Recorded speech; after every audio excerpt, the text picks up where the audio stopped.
Hello and welcome back to my channel. If you are new here, my name is Kristen, aka Not Just Another Fat Girl, and today I have a brand new episode for you of Is It Normal? This is a series where I take everyday questions that people have in their head that they want to ask out loud, but for one reason or another, they're just not comfortable enough to do it. And I go ahead and I answer it for you. You don't even have to ask me. I'm answering it for you. And in today's video, we are discussing a hot topic that I feel like so many women want to know, but again, they're just, for one reason or another, they're afraid to ask it out loud. So your girl's got you. Baby girl is right here with me if you can't tell. And she's got you too, okay? Today we are talking about dun, dun, dun, dun, female facial hair. And today's answer is not straightforward. So is it normal or is it not normal to have female facial hair? We're gonna dive into it. So if you have peach fuzz, so if you were to take some powder on your face and essentially take a light and you see all these little baby hairs, that is totally normal. 100% normal. If you are somebody who gets a random chin hair, we'll call it chin or neck hair down here, that tends to be a little bit longer, we'll say, it tends to come out of nowhere, we'll say, that actually is 100% normal. However, if you are a woman who has we will say a mustache, or if you have hair that tends to grow in here, that 99% of the time is actually not normal. So, and we're not talking about like little bits of peach fuzz that are brown or black because you have darker hair. We are talking about thicker hair. So peach fuzz tends to be very thin and very fine. If you have very thin and fine hair here, that happens to be dark because again, you have darker hair. That is normal.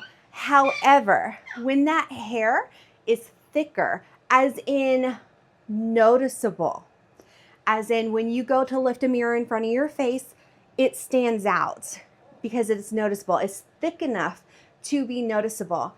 That, my friends, is not normal. And we're going to dive into that, okay?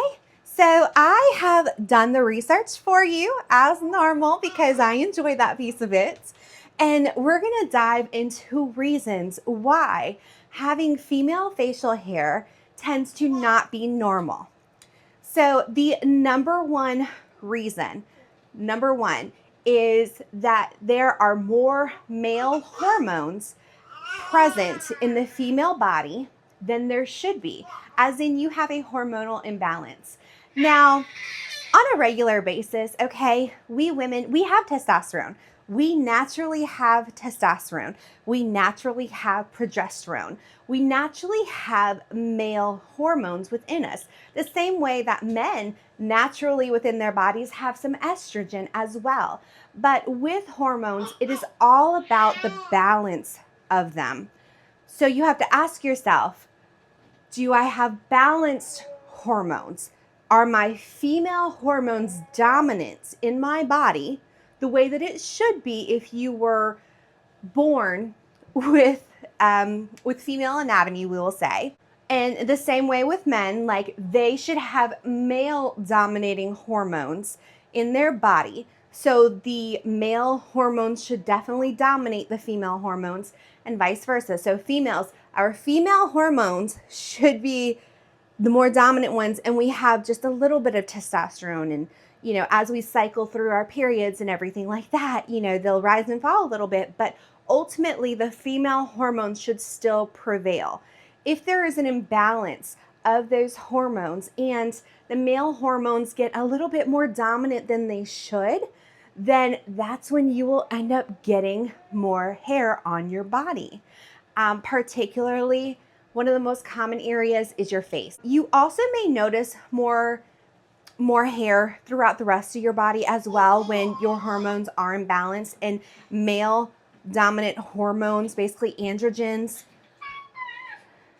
are, ramping up, in that case, you guys, 100% recommend that you go see your OBGYN, or if you are somebody who already sees a doctor maybe about your thyroid, like an endocrinologist. So an endocrinologist is someone who tends to monitor hormones, as well as metabolism and stuff like that, and hormone imbalances, just depending on your situation. They may fall under the purview of your OBGYN or under an endocrinologist. Either way, definitely get it checked. Now, beyond just hormonal imbalances, we have to look at the reason for the hormonal imbalances. And that's where there are a few medical conditions that can actually cause it. Probably the number one most common cause of excessive facial hair in women is something called PCOS, which is polycystic ovarian syndrome or polycystic ovary syndrome. People call it different things there, but that essentially it leads to, but it also can stem from a hormone imbalance. And that means that you have the elevated androgens, which again, those are the male hormones. It will lead to irregular periods. You will have ovarian cysts, which can be quite painful. I know that because I have PCOS. It can lead to acne and weight gain, and hormonal acne is different from the regular facial acne, but with this particular, we'll call it, disease, polycystic ovarian syndrome, it actually tends to be hormonal acne. And then, of course, the facial hair. And that's probably the most annoying part for most women. Unfortunately, PCOS is one of those things where you have to manage the symptoms of it. Side rant here, probably my number one issue with it is that a lot of doctors misunderstand it and don't understand it. And OBGYNs are coming out and they're finally admitting that. But unfortunately, their go-to recommendation tends to be, well, just lose weight. Losing weight does not automatically get rid of PCOS. Losing weight does not inherently change any hormonal imbalances that you have within your body. It is true that fat cells can contribute or can take on certain hormones and essentially lead to stronger imbalances. However, losing weight is not the end-all be-all answer that so many doctors in our medical system like to hand it out as. So that is the one thing that I will kind of forewarn you with. If you are somebody who has PCOS or you suspect that you have PCOS, I would encourage you to do your research online.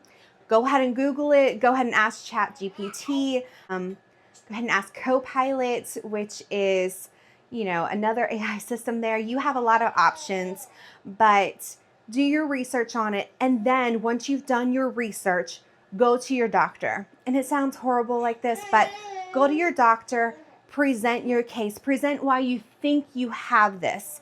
And I find that when you do that, you can better advocate for yourself, and the doctor has a harder time saying no or dismissing you because you literally have brought the evidence as if you were in a court of law. Another piece of it, unfortunately, ladies, is genetics and ethnicity.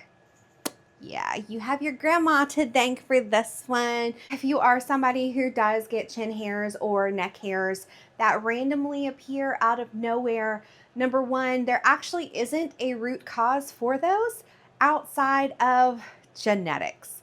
Why God, the Creator, the Almighty, Allah, whoever it is that you call upon as your higher power, why he, she, they decided to bless certain people with that, I will never know. But unfortunately, you are going to have a higher probability of them happening if your mom or your grandmother has them now. So keep an eye out for that, ladies, okay? Don't be afraid to ask them, hey, do you get those random chin hairs? Because if they say yes, you should probably start checking yourself and keep a pair of tweezers in your purse. I'm just saying, okay? Unfortunately, it's not even just genetics, it's also ethnicity. Um, Certain ethnicities, unfortunately, just are more prone to facial and body hair. And those ethnicities are going to be like Middle Eastern, Mediterranean, South Asian, Latinas, Hispanics. Because you are more prone to having darker hair color, unfortunately, it's just darker hair tends to be thicker, more coarse, and if you do have it, it's going to be more prominent and more noticeable. So if you are of that descent, you may want to just keep an eye out for things a little more often than, sadly, the blonde, white female counterparts of yours. Another thing to keep in mind is that hormonal imbalances definitely drive a lot of the hair that we have on our body, particularly our face. But keep in mind that hormonal changes are typically what lead to imbalances in the body. And hormonal changes are going to come at peak times for certain women. So during your cycle, you will find that you have peak moments, sometimes where progesterone tends to be more dominant, where you may be more, we'll say, hairy. If you get pregnant, the hormonal changes that you go through during pregnancy and then giving birth, so postpartum, your hormone changes. When you are postpartum, it can take 2 years, 2 whole years, so 24 whole months, for some women longer, for your hormones to rebalance themselves and return to normal. Think about premenopausal, menopause, perimenopausal, like you have so many times during your life as a woman where your hormones are going to change, and unfortunately, more than any other time, you have a higher chance of ending up with hormonal imbalances as a result of those changes not going well. So definitely try to work on becoming attuned with your body. I also wanted to mention a couple other diseases or conditions, not just PCOS, because PCOS is definitely the largest and the number one. However, you also have something called CAH, which stands for congenital adrenal hyperplasia. And basically that one is a rare genetic disorder that leads to adrenal gland function issues. And it obviously, adrenal gland, that is another area where it's linked to hormones and imbalances and stuff like that. And that typically is going to lead to androgen production, which again is just those male hormones that are being released into your body at a level that is inappropriate for a woman. Unless you're trying to transition, which is a whole other topic. And then another one is going to be Cushing's syndrome. Cushing's it's more common than CAH. It's caused by excess cortisol. However, it derives from tumors and from long-term steroid use and just things that shouldn't happen. We will go with that. So basically, it's you have things in your body that shouldn't be there for an excessive amount of time, or you are not treating your body properly for an excessive amount of time, and that leads to weight gain, to irregular periods, to hormonal disruptions, and ultimately to the facial body hair growth when the imbalances occur beyond that, which is that the androgens, the testosterone, like just the male hormones again are just becoming dominant. And that kind of leads into another section that can cause it, which is medications. Certain medications can stimulate facial hair growth. Obviously, the number one here is going to be anabolic steroids, as well as testosterone therapy. If you are trying to transition, or if you are someone who is estrogen dominant, and just They're trying to balance you out. If you are taking any type of supplementation that feeds testosterone, feeds androgens in any way, shape, or form, then you are going to be more prone to body and facial hair growth. I know. There also is a medication specifically used to treat endometriosis, which quite a few women have. It is called Denazole. I think I'm pronouncing that right. Hopefully I am. And that one, unfortunately, is linked to excess facial hair growth. You also have cyclosporin.